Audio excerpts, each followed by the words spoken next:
Hello, everybody. Welcome back to the channel. Today we're going to be doing about Dublin's Viking past. So let me get that up for y'all. I'm gonna watch together. Jacob Todd, if you haven't. Side of Ireland, asking questions on what the identity of the Irish soul really is. Well, now I have arrived at the place many tourists will see when they come to Ireland for the first time, Dublin. Took the video. Now, while most people probably don't Oh my recognize ancient Ireland as Dublin, they think about Newgrange, they think about the stone circles, they think about the West Coast, which we've been showing you in the series so far. However, there is our time of the Hill of Ishnach. Today we'll be talking about the history of Dublin's earliest days and taking you with us on a trip to the National Museum to see what secrets lie inside. And if you stick around to the end of the video, you may even get a glimpse of one of the rare events in Ireland and our explorations of ancient Ireland here in Dublin.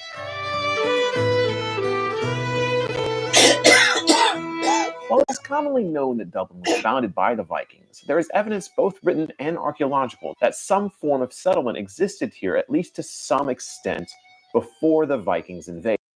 But it was the Vikings who officially established the town as we know it today. Dublin was first used as a wintering port by the Vikings in 841 CE. The Vikings would then use this place to stage their raids and campaigns against the Irish until they were kicked out in the year 849, only to return a year later with a large fleet to take back the city of Dublin. The city went through a mini series of rulers over the next 100 or so years of history. These Vikings were not only using this place as a place to wage war, but also as a port to build their ships and trade with the wider European countryside. Many graves have also been found around Dublin of the Vikings who were buried here according to their pagan customs, showing that the Viking Age beliefs made its way to Ireland as well. Dublin was a place of work, but also of trade, and a place of military control over Ireland. The Vikings would not quite make it to a century of rule, as they were officially removed as rulers in the years there in Ireland. There were two Viking ages, the second one beginning in 914, as the Vikings returned with a massive force to wage war once again on the Irish. The Irish would suffer many great defeats to the Viking invaders. It would be until the year 976 that the Vikings would finally be defeated and removed from Ireland, leading to many years of peace. Until the descendants of the Vikings, the Normans, invaded only 100 years later.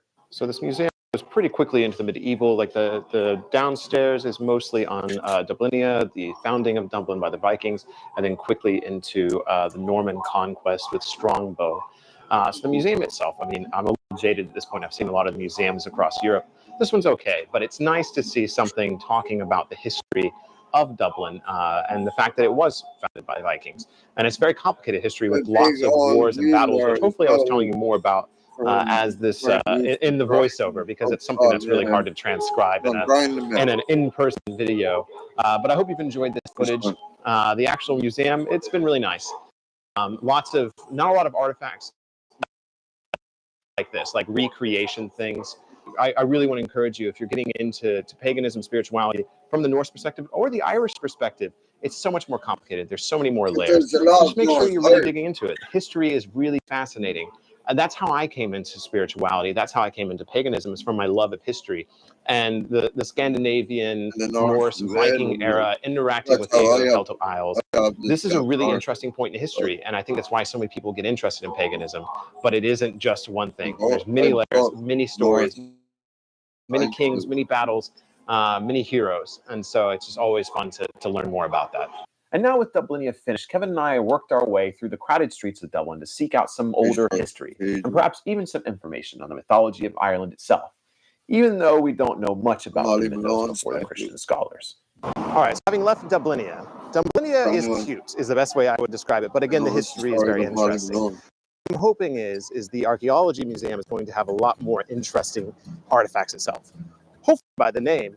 But what I'm really hoping for going into this is stuff talking about the ancient Irish mythologies, things pertaining to that, but also things that are very similar to the Bronze Age that I've seen in other places across Europe. Things such as the bronze shields, bronze weapons, idols, gods, anything that would give us any kind of evidence to the practices of the Bronze Age. Because even though we know a lot about its mythos, we don't know that much beyond a certain point, and it's the same for the Scandinavian. We really don't know that much information before it was written down by the Christian scholars, by the monks. And so our ability to sit here and guesswork at what they were doing at Newgrange, what they were doing at the stone circles, is very, very limited.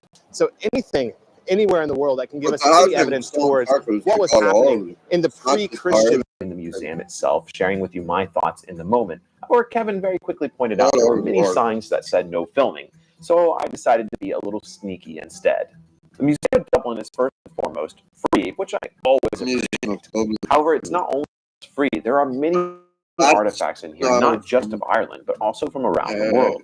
And while I had hopes of finding more religious artifacts than I did, I was still very happy to find a few that stood out to me. But rather than discuss this over voiceover, I thought it would be good for a nice cold pint of beer. Back in the day, maybe not to a great extent because of the nature of it, but it would have been happening because that was something that in Edinburgh, in Germany, like there was Christians and pagans living side by side, and that's one of the theories why the Mjolnir came to be, because the Christians were identifying themselves with the cross, the pagans needed something to identify themselves, so they started using the Mjolnir with Christians. Right, as a way to identify themselves after the others came in. Yeah. And you got a nice Guinness mustache. Oh no, that's I keep it there for it. You're spitting. The other thing I did find interesting at Dublin was they said like the number of Viking. So it's pretty much it was very much the men coming over, raiding, trading, and then marrying locals. Marrying locals. Colonization. Correct. Yeah, in the sense of like in England, or the Wessex, Sussex, and all those things, or Mercia, or Northumbria, they were coming to settle for the farmland. Whereas Dublin, it was a little bit further. It was on the west, like the western seas, more so than the east. So it'd been much harder to get to as a colonizer than a trader. But you really need to travel a bit further to trade. Right, and the fact that the trade route they took was around the coast of Scotland, down the Isle of Man, through the Irish Sea to here to Dublin. So it was a lot of interacting between here and the Mediterraneans and the continental Europeans coming up. Yeah. So moving on to the archaeology museum. How did you like this one? Much better. A lot of artifacts. The amount of gold. There was a whole exhibit just for the gold found in Ireland. Some of them were really cool. You can see them. Some of the things throughout different cultures. Yeah. And like that was good. And then there was a stone with 3 heads carved into it on 3 sides. Well, I already put it on Instagram. I think that was the most important pagan artifact there to me. And the reason I think this is because Bronze Age into the Iron Age pagan eras were very ambiguous of what they were. Lots of abstract shapes and designs. And animals, which we didn't see that much either. No, so compared to like the Pictish, Pictish would design animals over in Scotland, which is why again people say, the Picts, it's just Celtic. It's like it's still unique because here we are in the heart of the Celtic identity, and there are no artifacts representing animals. I didn't see one that represented an animal. No, I don't think so. No, not even into the Christian era. I didn't see any animals. I think there were some birds eventually, but I think for the most part it stayed to the geometric designs. Mm-hmm. Yeah, the lozenges and the swirls and everything. Some crescents. The other thing I found really interesting at the museum was the bog bodies. Was it criminals being buried? Was it sacrifices? A way to honor the person? Right. Who knows? But like how preserved some of them are. You can see the hair. They're like tinged dyed red. Wouldn't it be quite interesting if they were the criminals? And so here we are looking at the criminals of the society, not the kings. Yeah, that is really interesting. I mean, bog bodies in general, again, this is where we get into that Celtic terminology, they've been found across Europe, into Scandinavia, into Germany, pretty far, basically anywhere there's been a bog, people have thrown bodies into it. Yeah. We don't know why. There's theories of why they've been doing it, whether it's human sacrifice, punishments. Whether they went out collecting peat and just got stuck in the bog and sank. I remember reading one thing when it came to Scotland is the bog bodies. One of the theories is that it was a way to preserve people for the family. And so they would actually put a body in a bog, and then after about 18 months, ride the body out. And then they would take the body out and put it in the family home. It was a way to preserve the feeling and connection to the ancestor. And so you would just have bog bodies in the house.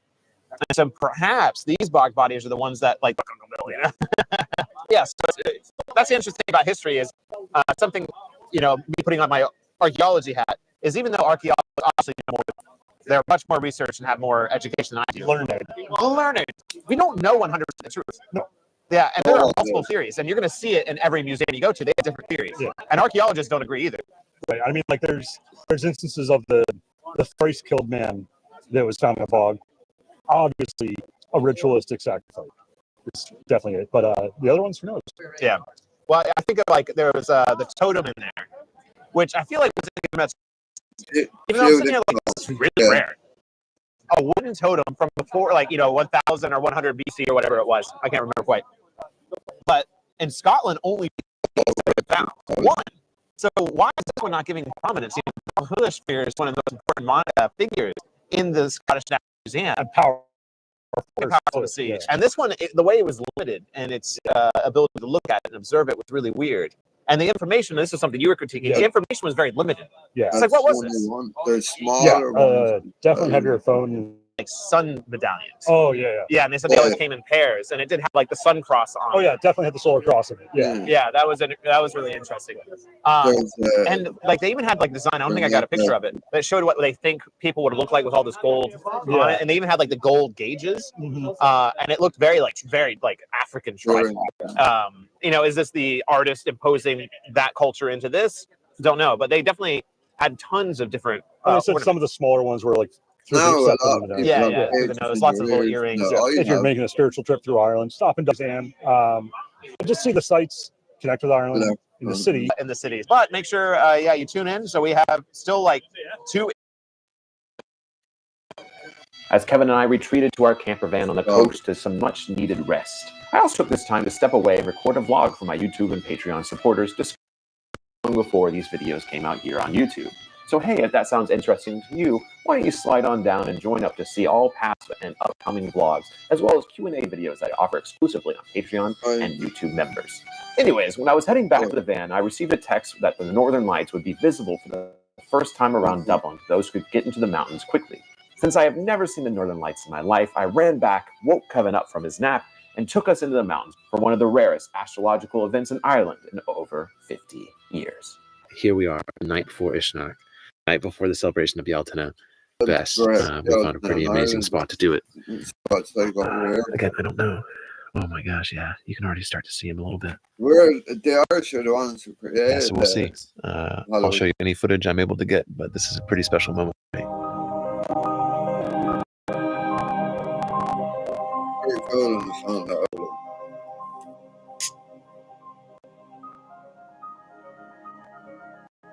bonfires and all that.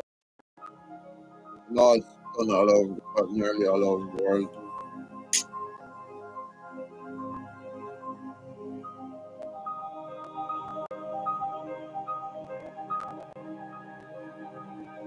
And they didn't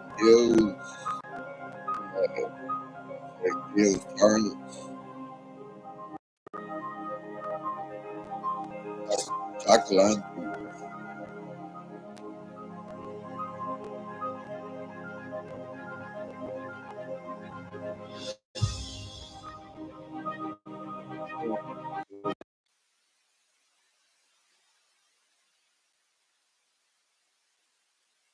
No, anyway. That's it for now. Good luck.